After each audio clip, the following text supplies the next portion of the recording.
ciertamente es como importante tener presente, ¿no?, estos panoramas explicativos que de un modo u otro nos permiten esclarecer justo los acontecimientos que vivimos. O sea, en este caso, la ideología de género, ¿no?, como un acontecimiento muy particular que tiene un trasfondo, ya dijimos, teórico-político, y que a su vez tiene sus correlativos con textos prácticos. O sea, tienen, digamos, sus propios medios, ¿no?, operativos. Y claro, pueden ser llamativos, pueden ser incluso sugerentes, pero lo que nos interesa destacar es que esta constatación de hechos, o sea, lo que hemos visto hasta este momento, como en el libro de Agustín Laje, si bien es cierto que contiene panoramas explicativos, ¿no?, que nos permiten esclarecer hasta cierto punto los acontecimientos que vivimos, estos panoramas explicativos no son suficientes. O sea, no basta con quedarse dentro del panorama fáctico de aquello que se expone. No es suficiente, porque estos panoramas explicativos, por muy ilustrativos que sean, no logran finalmente mostrarnos ese sentido profundo que anida de fondo en estos mismos acontecimientos. Entonces, ahora lo que nosotros tratamos de hacer es penetrar directamente en este sentido profundo que está como anidado en lo hondo de la ideología de género.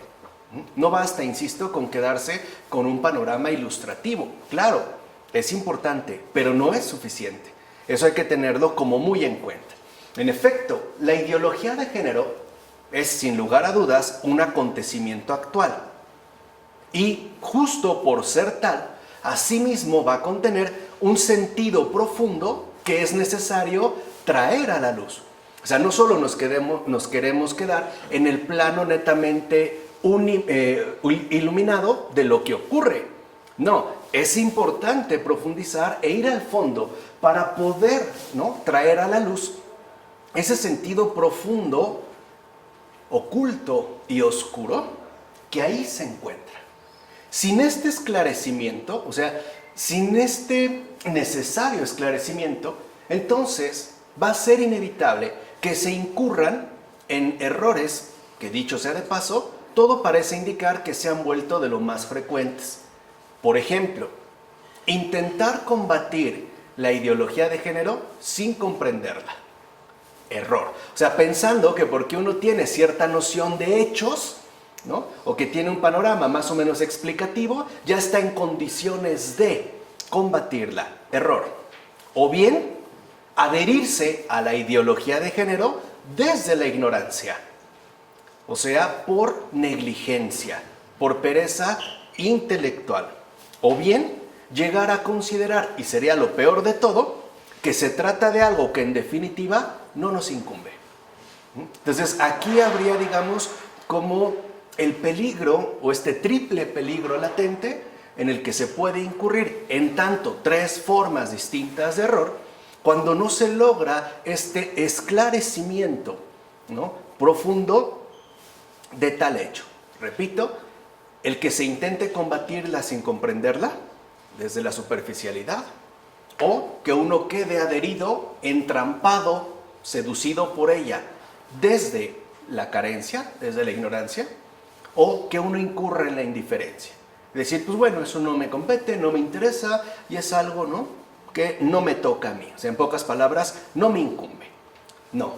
Querámoslo o no, nos guste o no, y por eso es que expusimos este curso, la ideología de género nos incumbe a todos, querámoslo o no, ya que, fíjense, no solo pone en peligro la vida de nuestras jóvenes generaciones, cosa que ya me parece es evidente, sino por algo en principio más agudo, porque la ideología de género atenta de manera directa contra lo que en verdad somos en tanto humanos. Quiere decir que en principio no se trata de una dualidad conflictiva netamente, ¿no?, señalada entre mujer y hombre y mujer. No, se está atentando contra lo humano. Y por ello es que no podemos pasar indiferentes ni ignorantes ni insuficientes ante este atentado. De hecho, la gravedad, la más profunda gravedad de la ideología de género, y eso es lo que vamos a intentar mostrar en este apartado, es que es un atentado directo contra la verdad. Y es ahí donde nosotros tenemos que intervenir, porque es algo que nos incumbe a todos, porque está, digamos, atentando contra aquello que en verdad somos en tanto humanos. Así pues, no podemos mantenernos netamente al margen y tampoco podemos quedar insertos dentro de discusiones quizás ciertamente espectaculares, llamativas, escandalosas, pero estériles. No, tenemos realmente, ¿no?, que encontrar ese punto sustancial, ¿no?, con un poco más de esfuerzo. Pues bien, veamos aquí. La corrupción ideológica de esta corriente proviene de lo siguiente. En tanto disfraz de teoría, ya veremos en el siguiente apartado, consagrado a Marx, como ni siquiera es una teoría, sino que, ¿no?, este movimiento, esta fuerza desatada bajo el disfraz de teoría, ha viciado sus principios. En pocas palabras, ha introducido en su misma base una falsedad, o sea, una mentira. Por eso se vuelve algo imposible de defender racionalmente. No se puede discutir racionalmente con un ciego o ciega adepto, adepta a este movimiento. No se puede discutir. Y creo que muchos ya se habrán dado cuenta. ¿Por qué? Porque al viciar, al viciar en principio su respectivo planteamiento, o sea, al introducir pues una falsedad, una mentira, se corrompe de entrada a la razón misma. Quiere decir que no estamos en el simple ámbito de la discusión racional. Aquí no puede haber discusión. Aquí, de hecho, al atentar contra la razón, o sea, al anular la racionalidad, lo único que queda en pie es la emocionalidad. O sea, la violencia expresada de 1001 maneras. Eso hay que tenerlo presente ya desde aquí. Y como es de esperar, se pasa entonces de la comunicación teóricamente racional, o sea, el verdadero enriquecimiento intelectual, a la mera imposición programática. Eso también hay que tenerlo presente. O sea, aquí de entrada se da un paso, ¿no?, que debemos destacar. Como no es verdaderamente una teoría, o sea, una aportación seria de enriquecimiento intelectual, como no tiene pues bases fundadas en la razón, pues lo que queda es la imposición, o sea, su ejecución programática. Dicho de otra manera, se pasa de la filosofía a la subversión política. Este es el gran salto. Por eso, si lo ven, no hay, digamos, como exponentes de peso teórico, serio, ¿no?, incluso me atrevo a decir, intelectualmente comprometidos, ¿no?, que le den peso a esta dimensión de enriquecimiento intelectual. No, se brinca. Ahora lo que importa es pasar de la filosofía, no hay filosofía, a su implementación programática. Lo que aquí, ¿no?, llaman a grandes rasgos subversión política. Ahora, este traspaso, basado en una falsedad, apunta por tanto a la deconstrucción total de la cultura occidental. También hay que tenerlo presente. Y, además, particularmente cristiana. Eso es algo también que se tiene, digamos, como muy claro. La deconstrucción, o sea, la destrucción total de la sociedad occidental. Y particularmente cristiana. De hecho, esta deconstrucción parte de una distorsión de la realidad, es decir, parte, como lo dijimos arriba, de una falsedad. Y dicha falsedad es la siguiente. El quehacer humano, su propia agencia compleja, sumamente compleja, no es algo natural, sino cultural. Dicho brevemente, la falsedad es esta. No nacemos ni hombres ni mujeres, sino que nos autoconstruimos culturalmente como tales. Así pues, se sostiene ideológicamente. Una ideología es una teoría viciada en sus principios que la cultura, género, debe suplantar a la naturaleza, o sea, el sexo. Y tan es falsedad que cuesta mucho trabajo entender qué carajo se está diciendo aquí. Cuando te dicen que tú no naces ni hombre ni mujer, sino que eres producto de una construcción culturalmente impositiva, basta con bajar la mirada abajo de la cintura y tener problemas para tratar de captar qué me están diciendo. Esto solo puede tener efecto o bien una repercusión al nivel de la ideología. O sea, en el momento en el que ya no se trata de una teoría, sino de una corrupción de la inteligencia. O sea, de una falsedad. Y en pocas palabras, ¿no?, lo que se va a sostener es que ahora es la política, claro, porque es la primera que tiene una incidencia directa en nuestras prácticas humanas, deberá tomar el lugar de la biología. O sea, la ideología pues debe suplantar a la realidad. Ya no hay que tomar entonces en serio la realidad. Hay que abandonar el realismo. ¿A cambio de qué? De la fantasmagoría. Literalmente, de la locura. El que abandona la realidad se insertará en el tenebroso mundo de las fantasías, de los ilusionismos, o sea, de los engaños, que además quieren hacerse pasar como una realidad a la fuerza. Ni siquiera es algo que el más básico sentido común logre digerir fácilmente. Claro, otro engaño es hacernos creer que solo los avanzados, ¿no?, los intelectualmente superiores, serían capaces de comprender algo así. Es decir, una locura. Como si uno tuviera que irse, ¿no?, a esas cumbres de locura que, por ejemplo, en su momento ya relatara, lo dijimos en el curso de filosofía católica, Lovecraft, por ejemplo, ¿no? O sea, como si para poder aceptar esto tuviéramos de entrada que sacrificar nuestra propia condición racional. Dejar a un lado la inteligencia, ¿no?, para dar entrada plena al disparate. Ahora, evidentemente, con ello se niega al creador. Precisamente para poder jugar macabramente a la fabricación culturalmente inventada de nosotros mismos.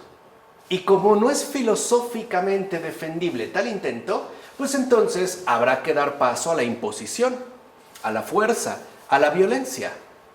En pocas palabras, a la coacción. Y esta coacción, dicho sea de paso, está respaldada por el poder político en turno, por medio de la sanción. O sea, si tú no te mantienes dentro de las estipulaciones que políticamente, ¿no?, se han ido imponiendo, entonces ahora el delincuente eres tú. Ahora el infractor eres tú. Ahí es donde se impone la coacción. Si tú agredes, discriminas, y ahí entra en general cualquier delito, uno ya no sabría ni qué. Dijimos, pareciera que ahora mi naturaleza atenta contra mí, o es lo que me culpa de entrada, ¿no?, sin saber muy bien por qué. Entonces, la coacción está justamente respaldada por la política. ¿Se acuerdan los ejemplos que dimos? Aquel que corrieron de su trabajo simple y sencillamente por discutir acaloradamente vía Twitter. A esa es la coacción. Aunque también te expones a unas golpizas. Sobre todo si ya está, digamos, ¿no?, en marcha la manifestación, o a una exclusión, o a una burla, o a una censura. Por ejemplo, en las propias redes sociales. Machista, intolerante, patriarcal, ¿no?, heteronormativo, etcétera, etcétera, etcétera. Bueno, de ahí pues que entonces se haya promovido desde hace tiempo la guerra de la mujer contra el varón. Es lo que se ha promovido, una guerra. Y aparte, una guerra de la mujer contra el varón. ¿A través de qué? Pues del imperio mundial de la aprobación legislativa. A través de ahí. Lo que realmente está sosteniendo, estructurando y defendiendo esta guerra de la mujer contra el varón es el imperio mundial de la aprobación legislativa. Por eso prácticamente cualquier país alrededor del mundo tiene una agenda particular para tratar asuntos de equidad de género. O sea, para implementar, ¿no?, los lineamientos a seguir y por ende también los castigos que han de merecer los que no sigan, ¿no?, estas indicaciones. Y lo cual, por eso les decía, eso es lo que nos interesa, esconde algo más profundo. La alógica, o sea, sin sustento de logos del maligno. Y ahorita vamos a ver por qué. El enemigo de la naturaleza humana, como dijera el gran San Ignacio de Loyola, tiene un modo de presentarse en estos tiempos. Ya no es el típico demonio que asusta de cuernos y cola. No huele a azufre, huele a Chanel. No es desagradable, es seductor. Se presenta disfrazado de un bien. Y a este disfraz en el mundo contemporáneo, hoy en día le llamamos lo políticamente correcto. Ahora se ha hecho presente bajo este disfraz. Porque esta aprobación legislativa, es decir, política, consiste precisamente en imponer a todos los niveles el desorden mundial, bajo el disfraz de lo políticamente correcto, porque así se han dado las cosas. Ahora, el que no está a favor será, ya lo dijimos, severamente señalado. Esto es algo que se ha vuelto muy común.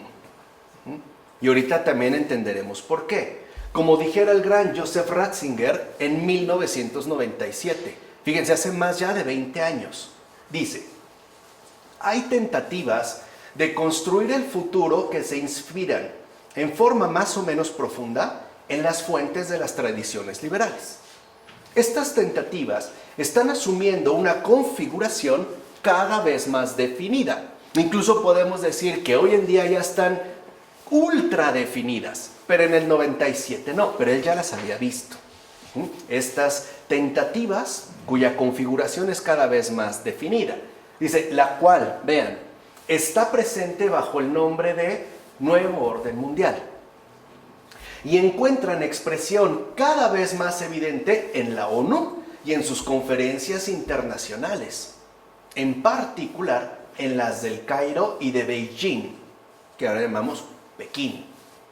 Que en sus propuestas de caminos para arribar a condiciones de una vida distinta, traslucen una auténtica y propia filosofía del hombre nuevo y del mundo nuevo. Una filosofía de este tipo no tiene ya la carga utópica que caracterizaba al sueño marxista, de donde de hecho supuestamente proviene. Por el contrario, ella es muy realista en cuanto fija los límites del bienestar, solicitado a partir de los límites de los medios disponibles para alcanzarlo, y recomienda, por ejemplo, sin por esto buscar justificarse, no preocuparse del cuidado de aquellos que ya no son productivos o que ya no pueden esperar más una determinada calidad de vida. O sea, ya Joseph Ratzinger hablaba de esta cultura del descarte que tanto ha destacado el Papa Francisco. Los que ya no son productivos o de aquellos que, por X o Y, no pueden mantener una determinada calidad de vida, tienen que ser desechados. Son cargas, son estorbos para el avance productivo.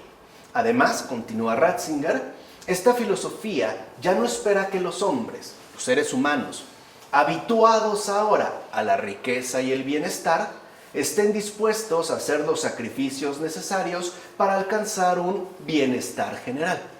O sea, nos hemos vuelto tremendamente egoístas, sino que más bien propone las estrategias para reducir el número de los comensales a la mesa de la humanidad. O sea, lo importante no es que haya más, es que seamos menos, humanamente hablando. Y ya era una agenda, ya era una estrategia. Justamente para que no se resquebraje la felicidad pretendida que algunos han alcanzado. Aquí, este es el nuevo orden mundial, ¿eh? Para que unos pocos sigan disfrutando la prosperidad alcanzada, muchos tienen que desaparecer. Esa es la agenda. La peculiaridad de esta nueva antropología, que debería constituir la base del nuevo orden mundial, se torna evidente sobre todo en la imagen de la mujer. Fíjense qué casualidad. En la imagen de la mujer, en la ideología del empoderamiento de las mujeres, que nació, que mejor dicho ya se promulgó como lo políticamente correcto en la conferencia de Pekín. El fin de esta ideología es la autorrealización de la mujer. Eso es lo que se propone. Pero los principales obstáculos que se interponen entre ella y su autorrealización son justamente la familia y la maternidad. O sea, para que la mujer pueda autorrealizarse y empoderarse, tiene que destruir la familia y la maternidad. Es por eso que la mujer debe ser liberada en forma particular de aquello que la caracteriza. Es decir, de su especificidad femenina. Por ejemplo, de su fecundidad. Por eso se le ha bombardeado tanto con campañas a favor del aborto, que justamente lo presentan, ¿no?, en términos de algo que favorece, protege y custodia su respectivo proyecto de autorrealización, ¿no? Se presenta el embarazo, pues, como un obstáculo que no hay por qué atravesar. Bueno, esta última está llamada a anularse frente a una equidad e igualdad de género, frente a un ser humano indistinto y uniforme, en cuya vida la sexualidad no tiene otro sentido que el de una droga voluptuosa de la que se puede hacer uso sin criterio. Ya vimos ejemplos ¿no?, en los manuales, ¿no?, de estos rituales que nos compartió generosamente Paul Beatriz Preciado. Dice, en el temor a la maternidad que se apodera de gran parte de nuestros contemporáneos, entra seguramente en juego también algo todavía más profundo. Fíjense, claro, esto es como el punto, pero hay algo más profundo. Por eso les decía, ¿no? Mi gran maestro es Joseph Ratzinger. Él me enseñó esto. A no perder de vista lo esencial. Eso algo todavía más profundo. ¿En qué pues anida esto? En que el otro es siempre, a fin de cuentas, un adversario que nos priva de una parte de la vida. Una amenaza para nuestro yo y para nuestro libre desarrollo. O sea que entonces el otro ya no es mi próximo, ya no es mi prójimo, es mi enemigo. Es aquel por el cual yo padezco tanto y tanto. Así sea desde un embrión hasta un vecino común. El otro es presentado como el gran enemigo que nos priva de nuestra determinada realización. Por ejemplo, cuando alguien dice, es que ya somos muchos en el planeta, lo que está diciendo es, otros se tienen que morir. El otro es el que me está perjudicando a mí. El otro es el que está contaminando mi atmósfera, mi mundo, ¿no? Yo soy el dueño. Y para que yo pueda finalmente, ¿no?, permanecer aquí, según mi grado esperado de bienestar, muchos tienen que morir. Ese es otro más profundo. Y termina diciendo Joseph Ratzinger, al día de hoy ya no existe una filosofía del amor, sino una filosofía del egoísmo. O sea, una ideología. En síntesis, la ideología antiantropológica del nuevo orden mundial se apoya en el empoderamiento y la autorrealización de la mujer. Esta es, digamos, la parte llamativa. Es, si lo quieren ver así, la parte positiva. Claro, lo que les dije, Siempre empieza la estrategia por lanzar por delante elementos que son ciertamente incuestionables. ¿Quién va a decir que no? ¿Quién se va a oponer a la realización, a la autorrealización de la mujer? ¿Quién se va a oponer a su empoderamiento? En principio no. Estaríamos ahí de acuerdo, claro. Pero después viene, digamos, esa parte profunda. Aun cuando esto suponga el aniquilamiento de la feminidad, de la maternidad, del matrimonio y por supuesto de la familia.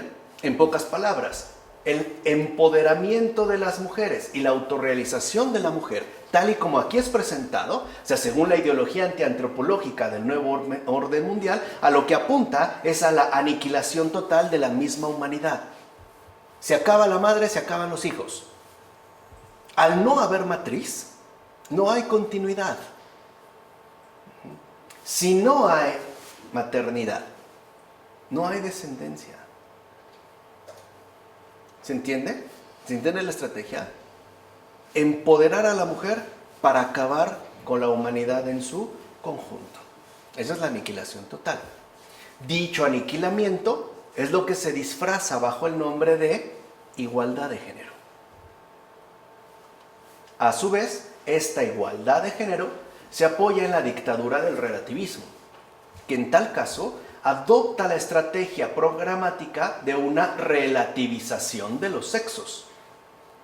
Porque es gracias a la dictadura del relativismo que ha dejado su respectiva impronta en los últimos tiempos, que se dan, ¿no? O se da la anulación, la suspensión de las diferencias realmente naturales. Ahora quedan como relativizadas en términos de categorías culturales, no de realidades. Así pues, la unión de un hombre y de una mujer resulta igual que la de dos personas del mismo sexo. De este modo se confirman tácitamente las funestas teorías que quitan toda importancia a la masculinidad y a la feminidad de la persona humana. Claro, esto ya lo habíamos visto en ocasiones anteriores. Teorías según las cuales la persona, es decir, su intelecto y voluntad, decidirá autónomamente qué es o qué no es. En esto se produce una depreciación de la corporeidad, de la cual se sigue que la persona, al querer emanciparse de su propio cuerpo, o sea, de la esfera biológica, acaba por destruirse a sí mismo. Para poder, digamos, ¿no?, definirme autónomamente, tengo que atentar contra mí. Tengo que atentar contra mi corporalidad, contra mi cuerpo definido. Tengo que hacer esta mutilación trans, esta agresión contra mi propia corporalidad. Y esto lo dijo Benedicto XVI, o sea, Joseph Ratzinger, en el discurso navideño a la Curia Romana del 22 de diciembre del 2006. ¿Se entiende entonces hacia dónde va? En consecuencia, queda claro que estas funestas teorías son propuestas autodestructivas de la persona, porque la persona está constituida en principio por el varón y la mujer, y que para nada, ¿no?, dejan de lado el desprecio de la corporalidad. Al contrario, ahí es precisamente donde se tendrá que ver reflejado este gran espectáculo de subversión política, de la gran, digamos, revolución cultural. Hay que atentar contra la propia corporalidad, desde la mutilación, ¿no?, genital hasta la alteración drástica de nuestro propio cuerpo, por medio de hormonas, testosteronas, andrógenos, qué sé yo, cirugías, implantes, como por qué, o sea, ¿por qué entonces seguir, ¿no?, esta emancipación del propio cuerpo que al final implica la destrucción de uno mismo? Ahí es donde está el engaño. No es autorrealización, al final es autodestrucción. En todo caso, la ideología de género es un grave atentado contra uno mismo en tanto persona, o sea, en tanto realidad definida, mujer y o varón, mujer y varón, varón y mujer o varón, varón o mujer. Evidentemente, este atentado se basará en la exaltación de la propia libertad. La ideología de género es un claro repudio hacia lo que en realidad somos, en tanto personas. De ahí que la deconstrucción, destrucción de lo que somos, aparezca como un acto libre de destrucción. Claro, por eso ahora se pone en marcha, ¿no?, este juego macabro de una libertad, ¿no?, netamente ejercida. O sea, ahora resulta que para ser verdaderamente libre tengo que atentar contra mí mismo, porque ahora el problema ya no es lo que pienso. Por ejemplo, en el periodo ilustrado, por mencionar un referente histórico amplio, ¿no?, tampoco el problema ya no es lo que hago. Por ejemplo, en el siglo XIX y las grandes revoluciones sociales, ahora el problema es lo que soy. Ahí es donde anida entonces el problema. Claro, entonces, si el problema es lo que soy, pues tengo que autodestruirme, deconstruir, ¿no?, aplastar, aniquilar lo que soy bajo la bandera de un acto netamente libre. O sea que ahora soy libre en tanto en cuanto me autodestruyo, me automutilo, me autoaniquilo. No obstante, a pesar de esto, lo más grave de todo no es este malentendido con respecto a la libertad humana, sino lo siguiente: aquí se pone en juego la realidad del ser mismo, o sea, lo que significa realmente ser humanos. El problema es de fondo, es, si lo quieren ver así ya, una cuestión netamente ontológica. Ya no solo es una cuestión fáctica que se limita o se expresa a través de estos panoramas, ¿no?, fácticos de explicación o de hechos explicativos. No, el ser mujer o ser hombre ya no se asume como un dato originario de la naturaleza, un dato que la persona debe aceptar y llenar personalmente de sentido, porque es un don, es pues un ofrecimiento, sino que ahora se considera un papel social que cada uno, por cuenta propia, o sea, libremente, acepta o rechaza. Yo ya no me detengo mucho a la cuestión de la libertad, porque por eso dimos el curso de filosofía católica. Yo los invito a que lo revisen, la parte moral, el apartado sobre libertad. Pero les dije, ser libre es una opción permanente por el bien, cueste lo que cueste. Para eso se nos hizo libres, no para hacer lo que quiera. Eso no es ser libre, es ser estúpido. Si yo ahorita, por ejemplo, decido comer mierda de perro, es el ejemplo que les dije, nadie diría, y si digo que ¿qué te importa? Lo hago porque soy libre. Ninguno de ustedes diría, sí, claro, él es libre. No, más bien es tonto. Eso no es ser libre. Así pues, aquí se da una distorsión donde ahora se destaca el papel social. ¿Pero qué crees? Que para que yo pueda desempeñar correctamente este papel social que ahora busco configurar, necesito primero, ¿no?, atentar directamente contra mi propia realidad, ser hombre o ser mujer. Así como hay una destrucción de lo que somos, esta destrucción de lo que somos se plasma, se materializa también en la destrucción de la propia corporalidad. Y el error profundo que aquí se puede encontrar es el siguiente: el ser humano niega tener una naturaleza preconstituida por su corporeidad, la cual de hecho es justo lo que caracteriza al ser humano. O sea, la realidad de nuestro acontecer corporal, o sea, encarnado. Ya también lo habíamos visto con Hubert Dreyfus y Charles Taylor. Por eso dimos ese curso de recuperar el realismo. El peso que tiene nuestra experiencia, ¿no?, incrustada a partir de la corporalidad, no a partir de una intelectualidad abstracta más o menos desvinculada. No, a partir pues de la realidad inmediata que de hecho nos configura como lo que somos. Todo lo que hemos vivido, lo hemos vivido en carne propia, ha sido en cuerpo. Incluso aunque alguien dijera que ha tenido un desprendimiento de alma, su espíritu se fue por ahí a volar, aún así sus connotaciones iniciales fueron con el cuerpo. De ahí pues que bajo esta línea se busque entonces, mediante esta ideologización, atentar contra aquello que resulta ser insuperable, la corporalidad. que además nos caracteriza. Si es un constructo social, pues entonces, ¿por qué tener que atentar contra el cuerpo? No, es que no es una mera cuestión social, es una cuestión corporal. Y como es irrefutable, pues ahora se dan cuenta de que sí, es irrefutable, es evidente, pero no es indestructible. Sí se puede, ¿no?, atentar contra él.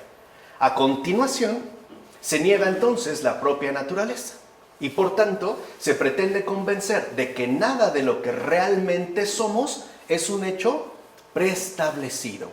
Todo dependerá de la manera en la cual tú te quieras autodefinir. Pero ¿qué crees? Tienes un gran impedimento: tu cuerpo. El cuerpo pesa, ¿eh? Y no solo tiene un peso físico, tiene un peso ontológico. Por eso hay quienes dicen, no, pues yo creo que me equivoqué, yo soy un hombre nacido en cuerpo de mujer o una mujer nacida en cuerpo de hombre. O sea, el error entonces está en el estuche, ¿no?, en el cuerpo. Bueno, por último, se afirmará ideológicamente que es uno mismo quien debe crearse a sí mismo, es decir, destruirse. Mi autorrealización es mi destrucción. ¿Cuántas personas, debido a tanta cirugía, no han acabado literalmente muertas? Y si no, destruidas, facialmente, corporalmente. Pobre gente, en serio, qué doloroso es llegar a una situación de tanta degradación. ¿Cuántas personas no se les han reventado los labios por los que les inyectaron? ¿Cuántas personas no han muerto, ¿no?, en cirugías de reconstrucción? ¿Cuántas? Y no se mencionan.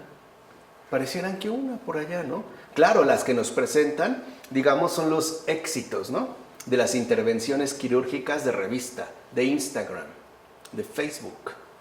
¡Wow! ¿Y las otras? ¿Cuántas personas no han quedado desfiguradas del rostro simple y sencillamente por ponerse Botox? ¿Cuántas purulencias, cuántas infecciones severas por cirugías? Esto es importante tener en cuenta. O sea, es lo que les digo, no solo quedarnos con lo que nos quieren presentar, los éxitos alcanzados. Sí, porque por cada éxito, créanme, hay mucho dolor y hay mucho sufrimiento detrás. Bueno, entonces, por cierto, ¿no?, en esto consiste precisamente aquel acto contracreativo que tanto promociona la ideología de género alrededor del mundo. No es algo creativo, es contracreativo. Ahora bien, según el relato bíblico de la creación, el haber sido creado por Dios como varón y mujer, ¿no?, ya dijimos en la presentación de Génesis, el varón no produce a la mujer. De hecho, es dormido, ¿no?, hundido en un profundo sueño, para que después no diga que él tuvo que ver y sabe de qué se trata. Es un misterio ante él. Pertenece a la esencia de la criatura humana. Esta dualidad es esencial para el ser humano, tal como Dios la ha dado. Y es precisamente esta dualidad como hecho originario lo que se impugna. Es eso justamente lo que se desprecia, lo que no solo, se desprecia, sino aquello contra lo cual se buscará atentar de manera directa. Así pues, ya no se considera verdad lo que leemos en el relato de la creación. Hombre y mujer los creó, ¿no?, en Génesis 1:27. No, lo que vale ahora es que no ha sido él quien los creó varón y mujer.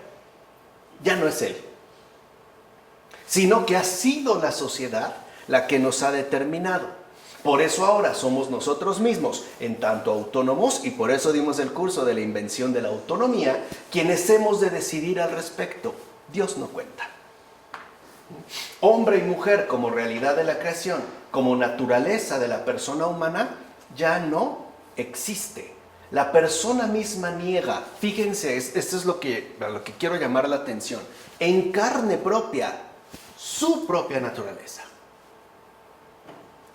¿Se entiende? Ahora la persona es solo espíritu y voluntad, fantasía y opción de elección. Y lo dice Joseph Ratzinger en el último discurso a la curia romana del 21 de diciembre del año 2012. Esto último que hemos mencionado es justo lo que deberíamos de meditar a fondo. Hombre y mujer como realidad de la creación, como naturaleza de la persona humana, ya no existe. La persona misma niega en carne propia su propia naturaleza. Por eso el atentado va contra el cuerpo, porque es la evidencia que hay que acallar, que hay que deformar. Esta es precisamente la opción de fondo que se le va a ofrecer a la persona, o sea, la definición con respecto a sí misma. Así pues, en la actualidad, solo existe el ser humano en abstracto. Género, no sé qué soy. Tú no naciste ni hombre ni mujer. Es algo que tú vas a tener que definir, que decidir y obviamente que asumir. Es como puro espíritu y voluntad, ¿no? El cual después elige para sí mismo otra cosa, la que sea, como naturaleza suya. Porque ya ni siquiera se tendría que quedar dentro del binomio heteronormativo de hombre y mujer. Alguien puede decidir que pertenece a la naturaleza felina, o canina, o insectívora, o qué sé yo, reptiliana, ¿no? Por ahí, no lo sé. Pero será lo que se le dé la gana. ¿A partir precisamente de qué? Pues de su autonegación. A partir de eso, se niega a hombres y mujeres su exigencia creacional de ser formas de la persona humana. La persona humana está compuesta por los dos. Y esta exigencia, asimismo, comporta que se integren mutuamente. Ahora bien, si no existe la dualidad de hombre y mujer como hecho de la creación, real, natural, inmediato, etc., entonces tampoco existe la familia como realidad preestablecida por la creación. La familia es el seno vital de la persona. Por eso tanto se insiste en acabar con ella. ¿No? Creo que a estas alturas ya podemos comprender claramente por qué. Por eso la descendencia, los hijos, pierde también la particular dignidad que le es propia. La cosa es clara, dirá también Benedicto XVI. Allí donde la libertad de hacer se convierte en libertad de hacerse por uno mismo, se llega necesariamente a negar al Creador y con ello también al ser humano, criatura imagen de Dios. Queda finalmente degradado en la esencia de su ser. Ahí es la cuestión de fondo. La ideología de género en realidad propone la degradación de la esencia de lo que somos en esencia. Ahí no hay razón. Ahí hay imposición. Ahí hay ideologización. Ahí hay mutilación. Insisto, no solo ontológica, también corporal. Esta degradación es justo la subversión cultural de género, en tanto degradación profunda de la esencia de nuestro propio ser. Qué bonito suena género, ¿no? El mundo siempre utilizando referentes lingüísticos suavizados, que parecen no involucrar absolutamente nada grave, ¿no? Como si no se tratara de algo realmente grave, ¿no? Ahí también hay siempre como esta manipulación lingüística de los conceptos, ¿no? Como los nazis, que no hablaban, por ejemplo, de asesinato, sino de remedios necesarios para conservar el orden.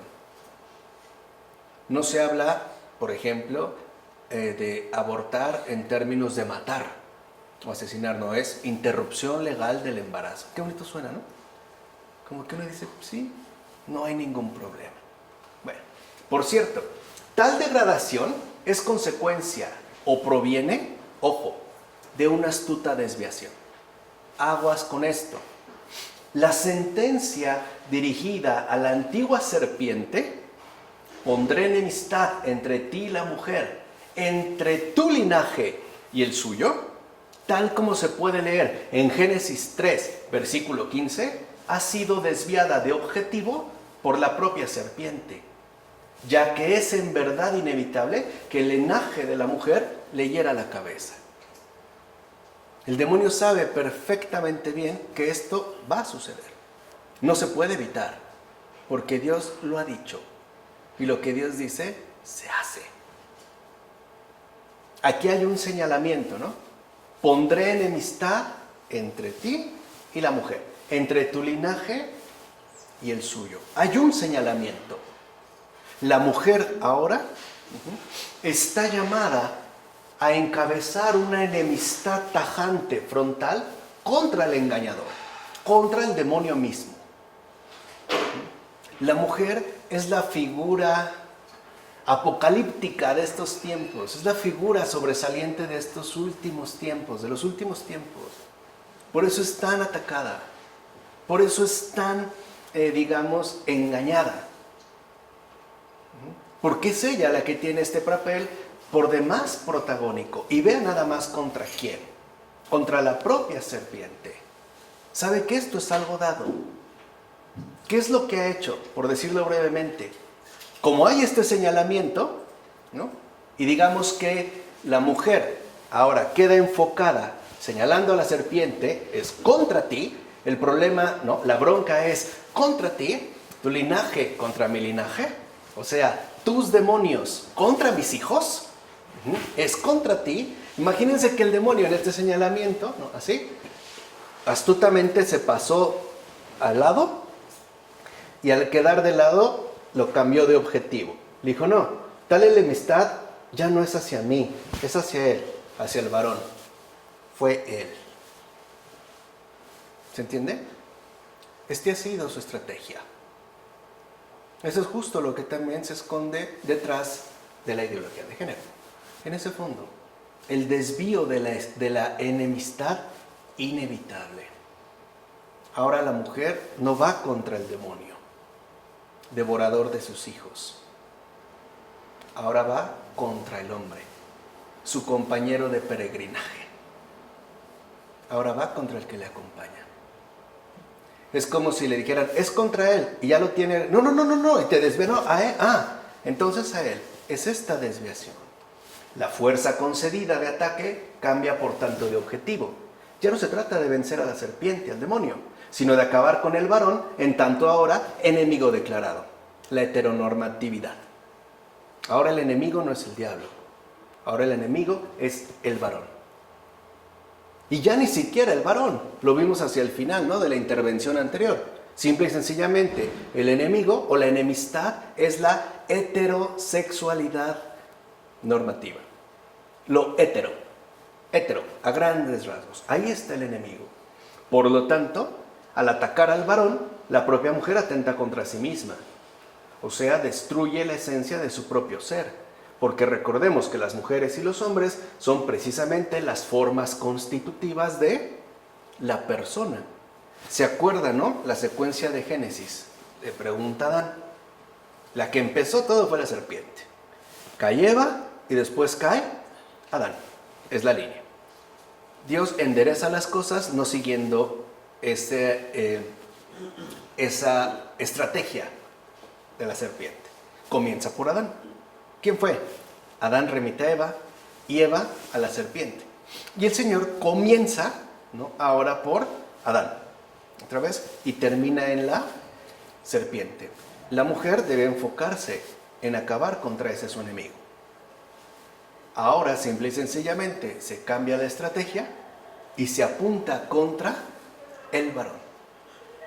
Y con ello lo que va a hacer es destruirse y acabar también consigo misma. Porque ambos son carne de la misma carne y huesos de los mismos huesos.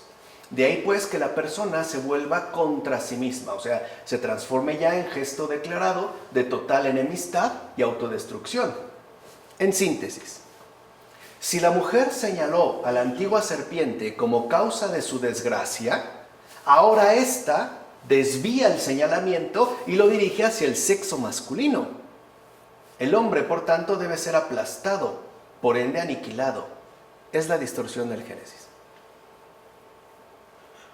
¿Se entiende este fondo? Es la distorsión del Génesis. A la que debe aplastarle la cabeza es a la serpiente, no al varón. Y no es por librarnos, porque es una batalla en común. Por eso no resulta para nada extraño que el propio Papa Francisco haya hablado en numerosas ocasiones de la ideología de género, y siempre en forma altamente crítica. Aguas por ahí con los que dicen que no, que la fomenta, que ayuda, que no. Y lo ha hecho en forma altamente crítica. Por ejemplo, en el contexto de la ecología de la vida cotidiana de su carta encíclica Laudato Si, dirá el Papa Francisco: aprender a recibir el propio cuerpo, a cuidarlo y a respetar sus significados es esencial para una verdadera ecología humana. También la valoración del propio cuerpo en su feminidad o masculinidad es necesaria para reconocerse a sí mismo en el encuentro con el diferente. Este encuentro con el diferente es ser persona. De este modo es posible aceptar gozosamente el don específico del otro a la otra, obra del Dios creador, y enriquecerse recíprocamente. Por lo tanto, no es sana una actitud que pretenda cancelar la diferencia sexual porque ya no sabe confrontarse con la misma. Está en el párrafo 155 de Laudato Si. Y para que no queden dudas de que está hablando precisamente de la ideología de género, porque algunos dirán, no está hablando de la ideología de género, no la menciona, el Papa Francisco dijo lo siguiente en su catequesis del 15 de abril del año 2015. Dijo el Papa Francisco: yo me pregunto si la así llamada teoría del gender, teoría del género, no sea también expresión de una frustración y de una resignación, orientada a cancelar la diferencia sexual porque ya no sabe confrontarse con la misma. Sí, corremos el riesgo de dar un paso hacia atrás. La remoción de la diferencia, en efecto, es el problema, no la solución. O sea, la solución no está en eliminar la diferencia. Esa no es la solución. Esta es la dificultad con la cual debemos confrontarnos y asumirla como una tarea que implica múltiples compromisos definidos. Pues bien, en la fiesta de San José, del 19 de marzo del año 2016, el Papa Francisco hace pública la exhortación apostólica postsinodal Amoris Laetitia, en la cual invita tanto a cuidar nuestra humanidad como a evitar el pecado de pretender sustituir al Creador. Vean, aquí otra vez habla con claridad. Dirá Francisco: otro desafío surge de diversas formas de una ideología genéricamente llamada gender, ideología de género, que niega la diferencia y la reciprocidad natural de hombre y mujer. Vean, está hablando de un desafío. Esta presenta una sociedad sin diferencias de sexo y vacía el fundamento antropológico de la familia. Esta ideología lleva a proyectos educativos y directrices legislativas que promueven una identidad personal y una intimidad afectiva radicalmente desvinculadas de la diversidad biológica entre hombre y mujer. La identidad humana viene determinada por una opción individualista, que también cambia con el tiempo. Es inquietante que algunas ideologías de este tipo, que pretenden responder a ciertas aspiraciones, a veces comprensibles, procuren imponerse como un pensamiento único, que determine incluso la educación de los niños. Ahí está el imperio de la imposición legislativa. No hay, dirá Francisco, no hay que ignorar que el sexo biológico, el sex, y el papel sociocultural del sexo, el gender, se pueden distinguir. De hecho, se deben distinguir, pero no separar. Y eso es lo que no se reconoce, que el sexo biológico y el papel sociocultural del sexo en términos de género sí se pueden distinguir, de hecho se deben, pero no separar. Y dirá, no caigamos en el pecado de pretender sustituir al Creador. Somos criaturas, no somos omnipotentes. Lo creado nos precede y debe ser recibido como don. Al mismo tiempo, somos llamados a custodiar nuestra humanidad. Y eso significa, ante todo, aceptarla y respetarla como ha sido creada. Hoy justo lo que se promueve es lo contrario, repudiarla y destruirla, incluso radicalmente. Así pues, durante su viaje a Polonia para la Jornada Mundial de la Juventud, en agosto del 2016, el propio Papa Francisco expresó lo siguiente. Quisiera concluir aquí con este aspecto, porque detrás de esto hay ideologías. Fíjense, está hablando, dijimos, a los jóvenes. En Europa, América Latina, África, en algunos países de Asia, hay verdaderas colonizaciones ideológicas. Y una de estas, lo digo claramente con nombre y apellido, es el gender, a través de la ideología de género. Hoy a los niños, en la escuela se les enseña esto, que cada uno puede elegir el sexo. ¿Cierto o no? Y pregunta Francisco, ¿por qué enseñan esto? Porque los libros son de las personas e instituciones que dan el dinero. Para eso se les paga. Son las colonizaciones ideológicas, sostenidas también por países muy influyentes. Y esto es terrible. Hablando con el Papa Benedicto, que está bien y tiene pensamiento claro, me dijo, santidad, esta es la época del pecado contra Dios creador. Es inteligente. Dios ha creado al hombre y a la mujer. Dios ha creado al mundo así. Y nosotros estamos haciendo lo contrario. Dios nos dio un estado inculto para que nosotros lo transformáramos en cultura. Y después, con esta cultura, hacemos cosas que nos devuelven al estado inculto. Lo que ha dicho el Papa Benedicto, tenemos que pensarlo. Y esa es una invitación hasta el momento, Es la época del pecado contra Dios creador. Y termina Francisco diciendo, esto nos ayudará. Pensar, meditar a fondo lo que ha dicho el Papa Benedicto. Es la época del pecado contra Dios creador. Destaquemos pues algunas líneas fundamentales del estado culto. Primero, sexo biológico y género, papel sociocultural, se pueden y deben distinguir, pero sin separar. Lo importante es armonizar las dos formas esenciales de la persona humana. Segundo, el problema con la ideología de género es que distingue según un criterio de división y de tajante separación. O sea, parte, digamos, de una base claramente, o más o menos, ¿no?, claramente expresada, la enemistad entre mujeres y hombres. O sea, partiría pues de la ruptura. Tercero, los estudios de género, por ejemplo, son una herramienta útil de análisis sociocultural que en efecto permite observar cómo han vivido las diversas culturas, las diferencias sexuales entre varones y mujeres. Un cambio en los roles, deberes y derechos de acuerdo al género, que de hecho pueden cambiar, ¿no?, de acuerdo a las circunstancias y épocas, no altera la identidad realmente sexual del hombre y la mujer. Cuarto, el problema con la ideología de género es que asume que tales cambios de roles se dan de forma autoconstruida, o sea, que se dan independientemente de la biología.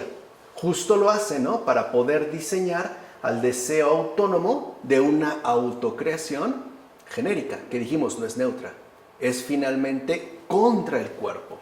5. El verdadero fondo de la ideología de género es anticreativo, es decir, subversivo, con respecto al origen mismo de lo que somos en realidad. Ahí está lo esencial. Cómo se dirige contra el origen mismo de lo que somos en realidad. 6. Este proyecto ideológico, disfrazado de teoría, quiere ser impuesto alrededor de todo el mundo como pensamiento único y por tanto, asimismo deja de lado el hecho de ser humanamente libres. Claro, aquí esto es lo que ha quedado comprometido. Tan libres, por ejemplo, como para seguir custodiando y conservando, por cierto, cosa nada fácil ya en la actualidad, nuestra respectiva humanidad. El hecho mismo de ser personas. Qué difícil es hoy en día permanecer humano en un mundo tan inhumano. En serio, ¿eh? Ahí está el atentado contra lo que somos. En síntesis, la ideología de género es justo el despliegue programático de lo inhumano. Es, por decirlo de alguna manera, ¿no? Me gusta este término, una suerte de satanética. Se presenta, ¿no?, como un planteamiento moralmente irreprochable, o sea, una degradación de los principios constitutivos que conforman lo que somos y por ende lo que hacemos. Esta degradación, a final de cuentas, se basa en la aversión profunda a nuestra realidad ontológica creatural, que tal parece es lo que día con día gana más terreno. Esa aversión, este repudio a nuestra realidad ontológica creatural, o sea, a lo que realmente somos. Por eso no se trata en realidad de una subversión ideológicamente cultural, ¿no es cierto? Eso es como lo proponen, claro, porque eso parece estimular a la acción. No, en todo caso se trataría de una honda versión deformativa, es decir, descultural.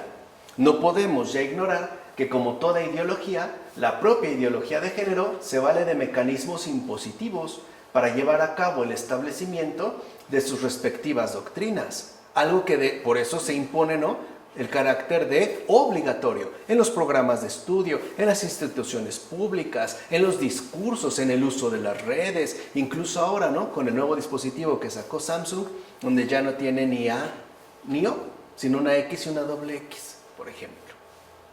Desde ahí lo vemos, o sea, claro, hacia dónde se va a dirigir. Por cierto, la eficacia de dicho mecanismo proviene justamente de su aparente rectitud en tanto camuflaje social. Lo que les decía, partiendo de causas socialmente incuestionables. O sea, la satanética se disfraza de bien para imponer un terrible mal, que es lo que sabe hacer. Y de hecho lo sabe hacer muy bien. Por ejemplo, acude a ciertos valores sociales por demás relevantes como el respeto, la tolerancia, la convivencia, la inclusión y el diálogo para ganar terreno. Y luego, una vez que ya dio digamos que ya ganó este terreno, defienden este terreno ganado, ahora sí, con total intolerancia, exclusión y marcada violencia. Primero, por ejemplo, igualdad. Y una vez que se ganó terreno, pues ahora no quieren que se mantenga esta igualdad, ya van por encima. Además, el mecanismo impositivo suele verse reforzado con el uso de etiquetas de mera descalificación. Tal descalificación se usa de inmediato en caso de encontrar oposición por parte de personas o grupos. Es también una estrategia bien utilizada, ¿no?, por este movimiento. Por ejemplo, los opositores, entonces, de entrada van a ser tildados de xenófobos, homofóbicos, oscurantistas, retrógradas, fundamentalistas, heterosexuales, heteronormativos, heterocapitalistas, patriarcales, ¿no?, machos, machistas, ¿no?, violadores, etcétera, etcétera, etcétera. Ahora bien, a nivel sociopolítico, el mecanismo impositivo funciona así. Se proponen estadísticas desorbitadas para poder promover la necesidad de una intervención estatal por medio de la ley. O sea, se emplean mentiras a través de las cuales se pueda ya imponer la intervención estatal.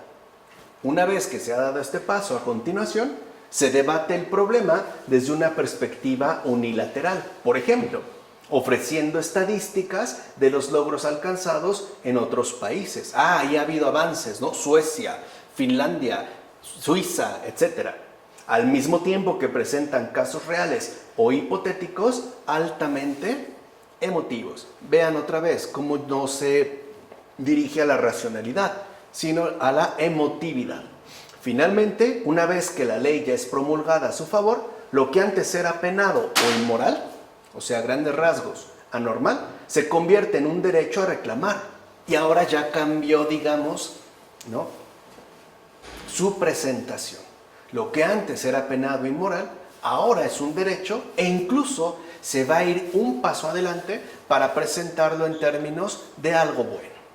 Ahora bien, en casos más extremos, la ideología de género recurre incluso a personas y o grupos de choque cuyo único propósito consiste en anular al enemigo en términos de descalificación y repudio social, que es de hecho lo que hoy en día, ¿no?, se está como implementando cada vez de manera intensiva.